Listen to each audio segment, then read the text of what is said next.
Sahabat Oase Rohani Katolik yang terkasih dimanapun Anda berada, salam damai. Senang sekali pada kesempatan hari ini kita dapat berjumpa kembali melalui acara kesayangan kita Oase Rohani Katolik. Dan saat ini sudah bersama dengan kita Romo Albertus Purnomo OFM yang akrab kita panggil Romo Purnomo, dan juga saya Immaculata Raufi. Kami berdua akan bersama-sama dengan sahabat Oase Rohani Katolik untuk berbincang-bincang tentang firman Tuhan pada hari ini. Baiklah sahabat yang terkasih, kita akan menyapa dulu Romo Purnomo. Halo Romo Pur. Halo, Apa kabar Romo hari ini? ya puji Tuhan semuanya baik-baik saja. Amin. Semua baik karena kasih Tuhan yang melimpah buat kita semua. Romo, mari kita buka acara kita ini dengan doa yang silahkan dipimpin oleh Romo. Marilah berdoa dalam nama Bapa dan Putra dan Roh Kudus. Amin. Amin. Allah Bapa Maha Pengasih, janji dan kesetiaan-Mu senantiasa Kau penuhi. Mampukanlah kami membalas kasih dan kesetiaan-Mu itu dalam pelayanan kami kepadamu dan sesama kami, dengan pengantaraan Tuhan kami Yesus Kristus Putramu, yang hidup dan berkuasa bersama Dikau dalam persatuan Roh Kudus, Allah sepanjang segala masa. Amin. Amin. Dan Bapa dan Putra dan Roh Kudus. Amin. Amin. Bacaan kita pada hari ini, bacaan pertama diambil dari surat kedua Rasul Petrus, bab 1 ayat 1 sampai dengan 7. Dan juga bacaan Injil diambil dari Injil Markus bab 12 ayat 1 sampai dengan 12. Seperti biasa, saya akan membacakan bagi kita semua bacaan yang pertama. Bacaan dari surat kedua Rasul Petrus. Dari Simon Petrus, hamba dan Rasul Yesus Kristus. Kepada mereka yang bersama-sama kami memperoleh iman oleh karena keadilan Allah dan Juru Selamat kita, Yesus Kristus. Semoga kasih karunia dan damai sejahtera melimpahi kalian. Oleh pengenalan akan Allah dan akan Yesus Tuhan kita. Kekuasaannya yang ilahi telah menganugerahkan kepada kita segala sesuatu yang berguna untuk hidup yang saleh. Berkat pengenalan akan Dia yang memanggil kita dengan kuasanya yang mulia. Dengan cara demikian, Ia telah menganugerahkan kepada kita janji-janji yang berharga dan sangat besar. Berkat janji-janji itu, kalian boleh mengambil bagian dalam kodrat ilahi dan luput dari hawa nafsu duniawi yang membinasakan dunia. Justru karena itu, kalian harus sungguh-sungguh berusaha untuk menambahkan kepada imanmu kebajikan, dan kepada kebajikan pengetahuan, dan kepada pengetahuan penguasaan diri, kepada penguasaan diri ketekunan, dan kepada ketekunan kesalehan, dan kepada kesalehan kasih akan saudara-saudara, dan kepada kasih akan saudara-saudara kasih akan semua orang. Demikianlah sabda Tuhan. Syukur kepada Allah. Allah. Setelah kita mendengarkan bacaan pertama, marilah dengan segenap hati kita menaikkan mazmur tanggapan. Ya Allahku, padamulah aku percaya. Ya Allahku, padamulah aku percaya. Orang yang duduk dalam lindungan yang maha tinggi dan bermalam dalam naungan yang maha kuasa akan berkata kepada Tuhan, Tuhanlah tempat perlindungan dan kubu pertahananku, Allahku yang kupercayai. Ya Allahku, padamulah aku percaya. Sungguh, hatinya melekat kepadaku, maka aku akan meluputkannya. Aku akan membentenginya, sebab ia mengenal namaku. Bila ia berseru kepadaku, aku akan menjawab. Aku akan menyertai dia dalam kesesakannya. Ya Allahku, padamulah aku percaya. Aku akan meluputkan dia dan memuliakannya. Dengan umur panjang akan kukenyangkan dia. Kepadanya akan kuperlihatkan keselamatan yang datang daripadaku. Ya Allahku, padamulah aku percaya. Sahabat yang terkasih, marilah saat ini kita siapkan hati kita untuk mendengarkan bacaan Injil. Haleluya, haleluya. Haleluya, haleluya. Yesus Kristus, Engkaulah saksi yang setia yang pertama bangkit dari alam maut, Engkau mengasihi kami dan mencuci dosa kami dalam darah-Mu. Haleluya, haleluya.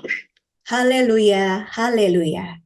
Tuhan bersamamu. Dan bersama rohmu. Inilah Injil suci menurut Markus. Dimuliakanlah Tuhan. Pada suatu hari Yesus berbicara kepada imam-imam kepala, ahli-ahli Taurat, dan kaum tua-tua dengan perumpamaan katanya. Adalah seorang membuka kebun anggur dan membuat pagar sekelilingnya. Ia menggali lubang tempat memeras anggur dan mendirikan menara jaga. Kemudian disewakannya kebun anggur itu kepada penggarap-penggarap, lalu ia berangkat ke negeri lain. Ketika sudah tiba musim panen, ia mengutus seorang hamba kepada penggarap-penggarap itu untuk menerima sebagian dari hasil kebun.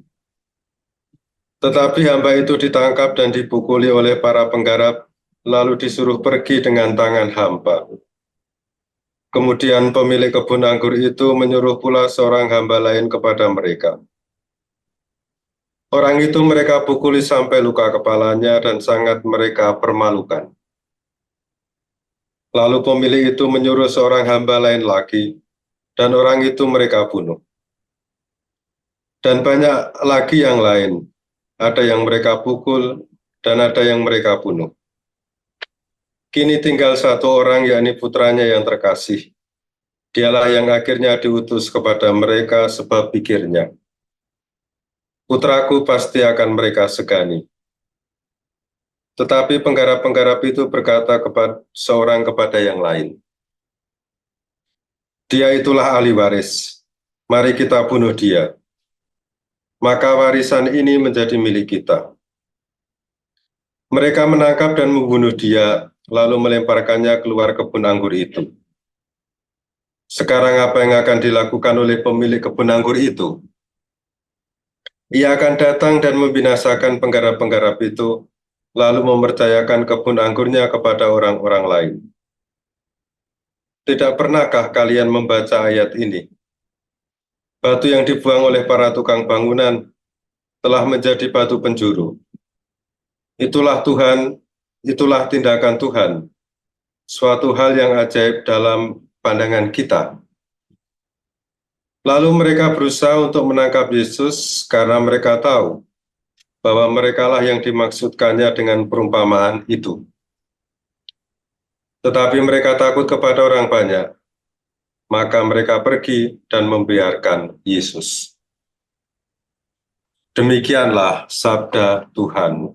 Terpujilah Kristus. Terima kasih Romo Purnomo untuk bacaan yang baru saja kita dengarkan bersama. Romo, seperti biasa di sesi pertama kita akan ngobrol-ngobrol tentang perbincangan rohani dari bacaan yang pertama tadi ya Romo ya. Hikmat apa nih Romo yang bisa kita petik dari bacaan itu? Jadi dalam bacaan pertama kita mendengar petikan perikop dari surat kedua Rasul Petrus, dan dalam pandangan para ahli kitab suci, surat kedua Petrus ini memiliki tipikal semacam testamen atau wasiat. Dengan demikian, surat kedua Petrus ini sebetulnya menekankan wejangan-wejangan Petrus yang dalam tradisi itu diucapkan sebelum beliau meninggal. Jadi ini wasiat Petrus kepada pengikutnya yang tak lain adalah pengikut Kristus sendiri. Nah, kalau kita melihat di dalam bacaan pertama, apa yang ingin ditekankan itu adalah soal identitas orang Kristiani. Dan kalau kita membaca lebih dekat, apa yang menjadi identitas orang Kristiani, bahwa orang Kristiani adalah orang yang dipanggil sekaligus dipilih oleh Allah dalam nama Yesus. Tetapi kita juga perlu menyadari bahwa dipilih itu bukan berarti bebas dari tugas dan kemudian mendapat privilege atau hak-hak istimewa, atau katakanlah langsung naik ke surga tanpa halangan. Bukan semacam itu. Dipilih itu justru adalah sebuah tugas atau dipercaya untuk sebuah tugas. Kita bisa membandingkan dalam dunia politik ya. Mereka yang dipilih, entah itu sebagai presiden atau sebagai anggota legislatif, itu kan dipilih bukan untuk sekedar duduk-duduk saja, tapi dipilih untuk sebuah tugas yang menjadi mandat dari banyak orang untuk kebaikan seluruh rakyat. Nah, ini kan dipilih itu semacam itu ya. Nah, menjadi pertanyaan adalah apa yang menjadi tugas orang Kristiani sebagai orang yang terpilih yang diamanatkan di dalam bacaan pertama tadi. Nah, sebelum kita masuk untuk melihatnya, kita perlu melihat sebetulnya kalau kita dipilih oleh Allah itu kan pasti diberi modal dulu gitu. Dan di sini kita melihat bahwa sebagai pengikut Kristus kita itu juga diberi modal. Apa modalnya? Di sini dikatakan modalnya adalah kuasa ilahi Yesus. Dikatakan di bagian awal, kekuasaannya yang ilahi telah menganugerahkan. Jadi kuasa ilahi itulah modal yang diberikan Allah kepada kita. Untuk apa? Supaya kita nanti bisa mengambil bagian dalam kodrat ilahi. Nah, ini kan juga yang dikatakan tadi. Nah, pertanyaan selanjutnya adalah, kodrat ilahi itu apa? Gitu. Kodrat ilahi itu sebetulnya ya sesuatu yang memang tidak bisa kita lihat, tetapi ini yang memampukan kita untuk bersatu dengan Allah pada akhirnya.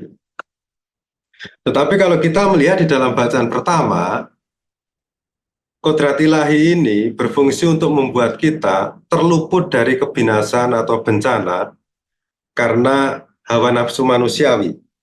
Nah, ini tadi sudah dikatakan di dalam bacaan pertama. Nah, ini kan seperti sebuah teori gitu ya. Mungkin tidak mudah orang untuk memahaminya itu. Dan ini tentunya membawa kita kepada satu pertanyaan lebih lanjut. Sejauh mana kita menyadari kodrat ilahi kita? Jadi kodrat ilahi sekali lagi dalam bahasa sederhana itu saya bisa mendefinisikan sebagai kesadaran atau kemampuan di dalam diri kita yang membuat kita terhubung dengan Sang Pencipta atau Allah atau yang ilahi itu. Jadi pertanyaannya yang penting adalah sejauh mana kita sadar gitu. Memang kita harus menyadari pula bahwa aktivitas dunia sekarang ini atau dunia sekarang ini yang penuh dengan lalu lintas yang sangat padat informasi di media sosial, mungkin juga komentar-komentar di internet, yang kadang-kadang kalau tidak hati-hati kita terserap masuk, kita bukan mengendalikan tapi dikendalikan oleh semuanya itu. Ini praktis merampok ya waktu kita untuk membangun kesadaran akan Allah, akan pencipta kita. Bukan hanya di dalam bidang itu saja, tapi juga dalam kegiatan keagamaan kita ya. Kadang-kadang kita itu kehilangan kesadaran akan yang ilahi ketika kita hanya berfokus pada masalah-masalah permukaan. Ini dalam aktivitas keagamaan. Jadi sibuk meributkan sesuatu yang sebetulnya tidak esensial. Sehingga seringkali kita merasa misalnya ya mungkin tidak terjadi dalam diri banyak orang, semoga saja tidak. Bahwa sepulang dari Pranekaristi itu kadang-kadang kita tidak merasa mendapat apa-apa. Ya hanya melaksanakan kewajiban saja gitu. Ini kan juga menjadi pertanyaan sejauh mana kesadaran yang ilahi itu betul-betul bertumbuh dalam diri kita. Dan sebetulnya memang kita harus menyadari juga bahwa membangun kesadaran supaya tersentuh dengan yang ilahi itu tidak mudah. Ini suatu perjuangan, tetapi ini dibutuhkan. Karena apa? Karena pada akhirnya nanti kita juga akan kembali kepada Sang Pencipta kita. Kalau konektivitasnya itu tidak terhubung dengan baik, kita tidak tahu apa yang akan terjadi nantinya gitu ya. Ketika kita sudah masuk ke dalam pintu gerbang kematian gitu, kasarnya seperti itu. Jadi membangun konektivitas itu penting. Tetapi yang lebih penting lagi adalah mengapa kita perlu menumbuhkan kesadaran akan Sang Pencipta, atau dalam bahasa bacaan pertama tadi itu menumbuhkan atau memasukkan ke dalam kodrat ilahi kita, itu supaya kita menurut surat Petrus ini, supaya kita bisa mengendalikan hawa nafsu kita. Jadi kalau kita kesadaran akan Allah itu cukup lah gitu, itu secara tidak langsung kita juga bisa mengendalikan hawa nafsu kita, atau dengan kata lain, ketika kita sudah mampu mengendalikan hawa nafsu kita, otomatis kesadaran akan Allah itu semakin lebih besar gitu ya. Dan hawa nafsu ini tentu saja bukan hanya sebatas keinginan seksual ya. Keserakahan, gila jabatan, gila harta, menindas orang lain demi kepentingan diri sendiri, itu kan hawa nafsu juga. Dan kalau tidak terkontrol, ini akan berbahaya dan membawa kebinasaan rohani, tapi juga kadang-kadang juga bencana dalam kehidupan mereka. Itu ya bisa membawa ke dalam hal ini. Dan kita sudah banyak melihat contoh-contoh di media-media sosial gitu ya, bagaimana seorang yang tidak bisa mengendalikan keserakahannya kemudian mencari uang dengan cara yang haram, katakanlah dengan cara korupsi gitu ya. Akhirnya ketahuan dan miskin. Dan mungkin kalau hartanya masih banyak, malu secara sosial gitu ya. Itu kan hukuman sosial semacam itu. Jadi ini, tetapi juga ada poin penting lain yang bisa kita temukan di dalam bacaan pertama tadi, bahwa pengarang surat ini itu juga menjelaskan alur keutamaan gitu, atau alur kesalehan yang akhirnya bermuara pada kasih. Kalau kita tadi menyimak dengan baik bacaan pertama, kita bisa melihat ya, bagaimana alurnya itu. Jadi kita perlu menambahkan iman pada kebajikan, menambahkan kebajikan pada pengetahuan, menambahkan pengetahuan pada penguasaan diri, menambahkan penguasaan diri pada ketekunan, menambahkan ketekunan kepada kesalehan, menambahkan kesalehan kepada kasih pada saudara-saudara, dan menambahkan kasih kepada saudara, dan juga akhirnya kasih kepada saudara-saudara itu kepada semua orang. Jadi kalau kita melihat alur di sini, kita melihat bahwa dasarnya itu adalah iman dan puncaknya adalah kasih kepada semua orang ya. Dan sekali lagi kita juga harus menyadari bahwa iman dalam konteks ini adalah apa yang tadi sudah kita singgung, yaitu kesadaran akan Allah, kesadaran akan Sang Pencipta. Dan kasih yang menjadi puncak dari alur keutamaan tadi, itu adalah ungkapan konkret dari iman. Dan jelas ya, di sini bahwa antara iman dan kasih itu ada keterkaitan yang sangat erat. Jadi melalui proses yang sungguh mendalam, akhirnya kasih akan sungguh-sungguh murni dan ikhlas. Nah tentu saja sekali lagi ini sangat abstrak ya penjelasan semacam ini. Tetapi kita juga bisa mengambil contoh salah satu keutamaan di sini, yaitu penguasaan diri. Jadi penguasaan diri itu kan dituliskan di sini harus dimiliki sebelum orang memiliki kasih atau mengungkapkan kasihnya. Dan itu betul. Jadi jika kasih itu tidak didasari oleh penguasaan diri, misalnya mengalahkan ego atau kepentingan diri sendiri, maka kasihnya itu akan pura-pura belaka. Jadi kasihnya tidak murni. Jadi tampaknya mengasihi, memberi banyak hal gitu ya. Tetapi kan ada yang sebenarnya di dalamnya itu ada keinginan untuk pamer diri gitu, untuk memamerkan loh saya ini murah hati. Atau ada keinginan untuk menyombongkan diri sebagai orang yang murah hati.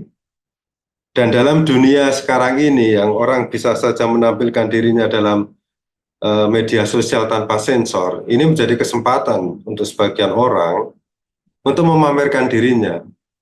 Dan kita tahu bahwa memamerkan diri itu kan salah satu bentuk orang tidak mampu menguasai diri itu.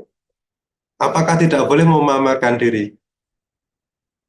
Ya sebetulnya sih boleh-boleh saja gitu loh. Tetapi kan ada batasannya juga gitu loh. Memamerkan diri yang berlebihan itu sekali lagi akan membawa dalam tanda kutip bencana bagi orang itu. Jadi apalagi memamerkan kebaikan gitu ya.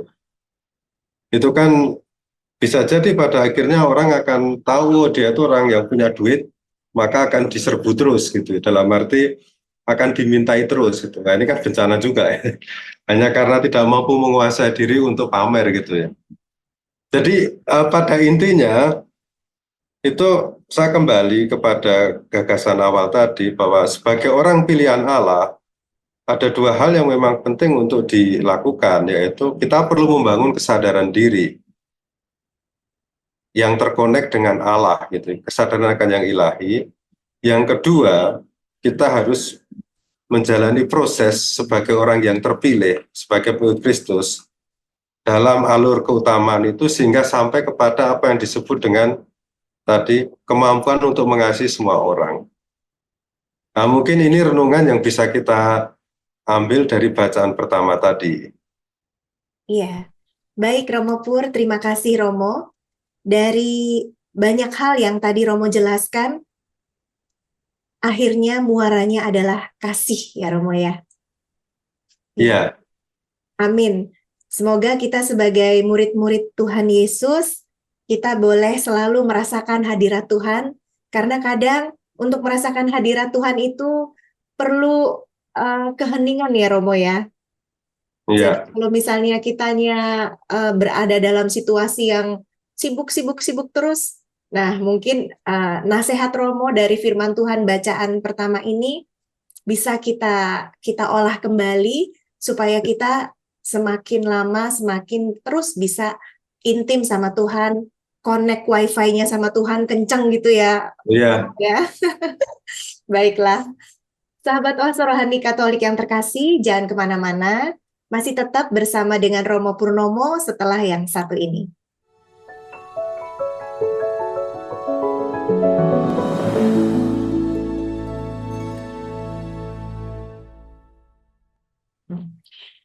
Sahabat Oase Rohani Katolik yang terkasih dimanapun Anda berada, selamat bergabung kembali di sesi yang kedua yaitu Dialog Iman, masih bersama dengan Romo Purnomo dan juga saya Immaculata Raufi.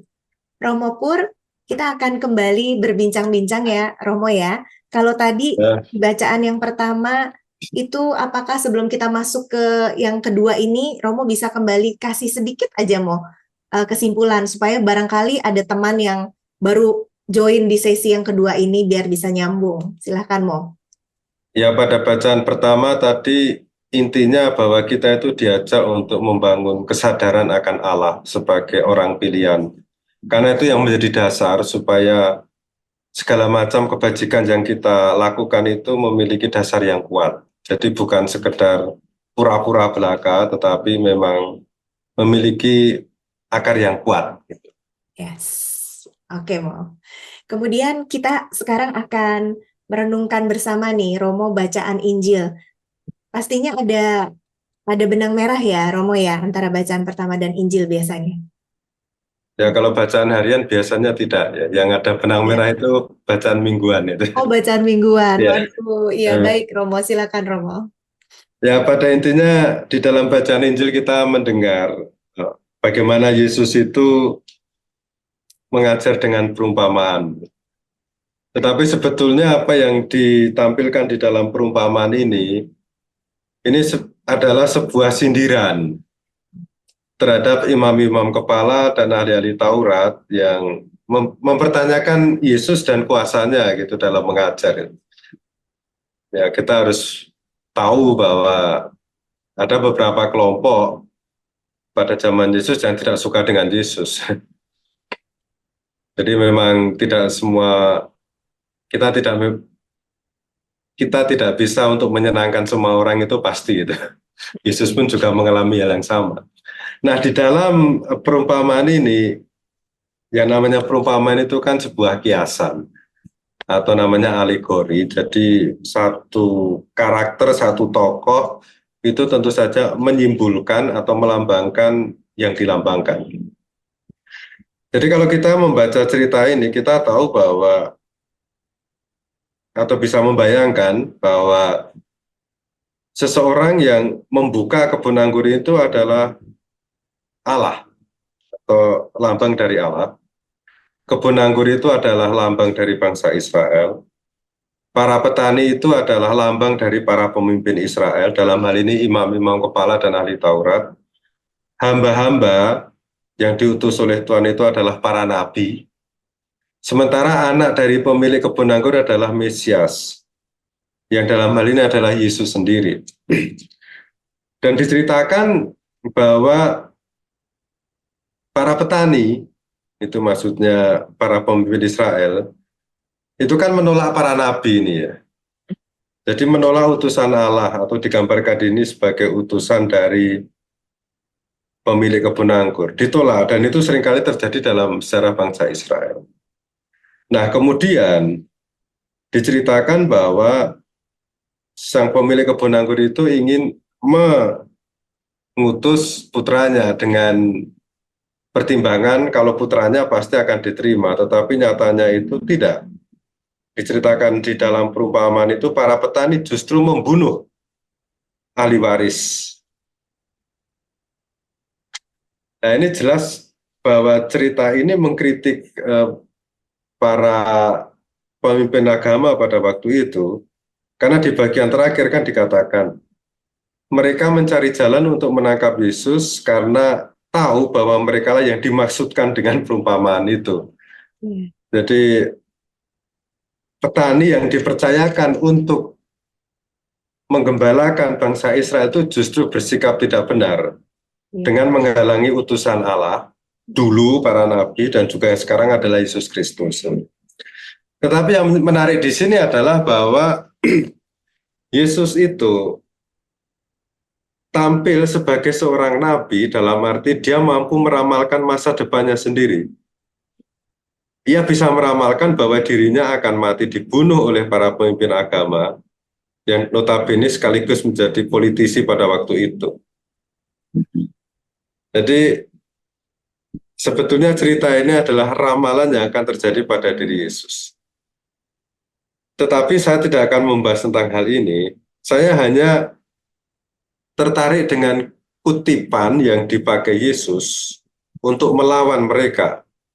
Kutipan dari Mazmur bab 118 ayat 22 sampai 23. Jadi ini semacam pendasaran biblis untuk melawan argumen atau ketidaksukaan dari para pemimpin agama itu. Dikatakan bahwa batu yang dibuang oleh tukang-tukang bangunan telah menjadi batu penjuru. Hal itu terjadi oleh karena Tuhan, suatu keajaiban di mata kita. Ini kan dikutip dari kitab Mazmur. Kita bertanya ya, batu penjuru itu apa sih? Kan kadang-kadang kita sering mendengar batu penjuru itu apa. Jadi batu penjuru itu batu fondasi ya, atau batu utama. Dan ini merupakan batu pertama yang diletakkan dalam pembangunan fondasi bangunan. Nah, ini kalau ada istilah peletakan batu pertama, nah ini pasti terkait dengan apa yang peletakan batu penjuru gitu. Jadi seluruh bangunan atau seluruh jenis batu yang dipakai dalam bangunan itu harus mengacu kepada batu itu gitu. Dan ini sangat menentukan posisi seluruh struktur bangunan. Dan di sini digambarkan sebetulnya Yesus adalah batu penjuru, karena memang dalam perjalanan sejarah kita tahu bahwa Yesus itu kan yang menjadi referensi, menjadi rujukan untuk semuanya gitu. Jadi Yesus itu menjadi batu untuk seluruh bangunan gereja, dalam arti komunitas umat beriman. Dan seluruh umat beriman yang percaya kepada Yesus, dalam hidupnya, dalam tugasnya, dalam karyanya, dalam bersikap itu harus merujuk kepada Yesus Kristus. Nah ini artinya Yesus menjadi batu penjuru gitu ya. Iya. Nah, sebetulnya kisah ini juga bisa ditafsirkan secara rohani, secara spiritual gitu. Bahwa apa yang awalnya itu diremehkan, Iya. tidak dianggap, tidak dihargai, dinilai rendah, itu dalam perjalanan waktu, itu menjadi yang sebaliknya, maksudnya sangat penting dan bernilai jika Allah turut campur tangan. Amin. Karena apa? Karena di dalam teks tadi dikatakan bahwa hal itu terjadi oleh karena Tuhan. Jadi kalau tidak ada Tuhan yang campur tangan, itu batu yang dibuang ya tetap menjadi batu yang dibuang gitu. Tetapi karena campur tangan Allah, entah caranya seperti apa, batu yang terbang itu akhirnya menjadi batu yang penting, batu penjuru gitu. Dan di sini kita juga bisa tahu apa itu artinya mukjizat gitu. Apa artinya keajaiban? Keajaiban itu adalah kalau Tuhan itu campur tangan dengan cara di luar nalar manusia gitu. Sehingga peristiwa yang tidak mungkin terjadi dalam pemikiran manusia itu malah terjadi. Orang yang dicap bodoh sejak kecil tiba-tiba menjadi orang yang diperhitungkan gitu oleh masyarakat gitu. Itu pasti ada campur tangan Tuhan di situ. Iya. Keajaiban kan seperti itu. Iya. Bahkan orang yang memiliki kerohanian tinggi itu bisa melihat bahwa hidupnya itu adalah sebuah keajaiban meskipun sederhana ya. Iya. Misalnya bisa bernafas itu sudah menjadi keajaiban, bisa berjalan itu menjadi suatu keajaiban dari Tuhan. Orang yang bisa sampai pada titik tersebut, bisa menyadari bahwa hidup adalah keajaiban, itu adalah orang yang mampu melihat bahwa Tuhan campur tangan dalam hidupnya sehari-hari itu. Ya, amin. Dan biasanya orang seperti ini mudah bersyukur gitu. Tidak perlu menunggu keajaiban yang serba luar biasa gitu ya. Tetapi dalam kehidupan sehari-hari, orang yang merasa bahwa Tuhan itu selalu campur tangan dari detik ke detik, itu dia bisa merasakan bahwa hidupnya adalah mukjizat dari Tuhan. Dan berkaitan dengan ini kan, kita bisa melihat banyak contoh ya. Bagaimana orang yang dibuang, yang tidak dianggap, itu pada akhirnya dalam perjalanan waktu itu menjadi orang yang berhasil. Ya. Dan mereka yang justru digadang-gadang atau diramal akan menjadi orang yang berhasil, malah tidak berhasil gitu ya. Terbalik-balik gitu. Dalam hal ini kita juga harus menyadari bahwa kemampuan kita dalam meramal itu terbatas. Jadi jangan pernah meramal sesuatu daripada mengecewakan gitu ya.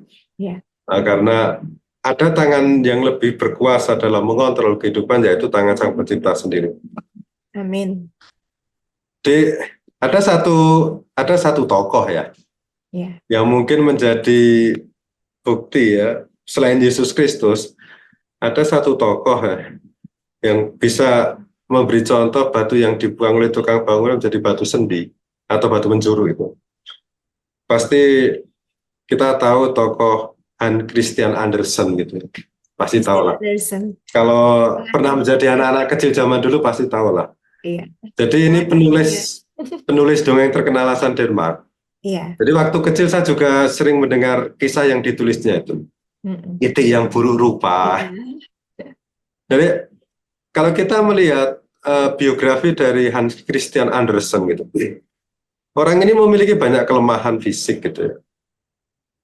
Tidak ganteng juga gitu. Makanya kan dia menulis Itik yang buruk rupa itu kan sebetulnya gambaran dirinya gitu. Lalu berasal dari keluarga yang tidak mampu, diejek teman-temannya, penampilannya tidak terlalu menarik gitu. bahkan menderita diseleksia, itu maksudnya untuk mengeja, untuk membaca itu susah gitu, dan memiliki fobia. Tapi siapa sangka bahwa pada akhirnya dia menjadi penulis dongeng yang terkenal dan melegenda gitu. Anak-anak merasa terhibur, anak-anak merasa senang dengan cerita-ceritanya. Dan dongeng-dongengnya itu sangat abadi, bahkan sering difilmkan. Jadi siapa sangka gitu, bahwa yang kelihatannya lemah itu ternyata bisa membuat pengaruh bagi dunia, meskipun terbatas pada anak-anak kecil, tapi oke lah, memiliki pengaruh. Ini hanya sekedar contoh saja ya.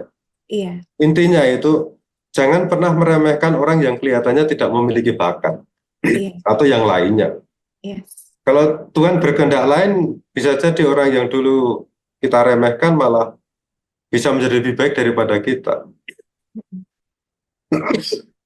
Selama pertandingan belum berhenti, itu jangan pernah menilai terlebih dahulu. Maksudnya selama perjalanan hidup belum berhenti, jangan pernah menilai terlebih dahulu. Iya. Jadi